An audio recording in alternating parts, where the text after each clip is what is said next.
daming needs binigay si coach and step up just your thoughts dun sa yung sa ano lang, para sa akin ginagrab ko lang yung opportunity and hindi ko naman tinitingnan yung scoring niya. Try ko lang na magawa namin game plan namin and be able to execute as a team talaga.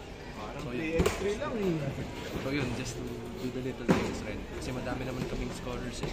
Marami naman gagaling na players. So I'm just trying to do little things to make our team more efficient.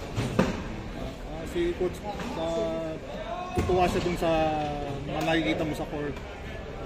You have 2 assists, meron dun yung game map na yan, yung nandun sa thankful ako coach namin sa coaches na kasi laki nung trust agad na binigay nila sa akin. So I just want to repay yung trust nila na mag-perform on the court.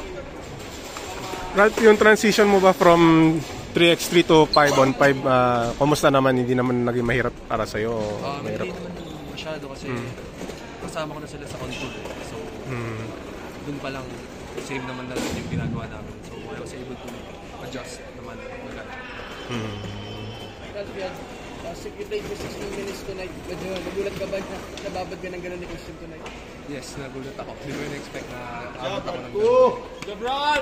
Way to show dominance! Tell them I taught you everything, Ralph. It was all me, guys. It's all me. Nagulat din ako.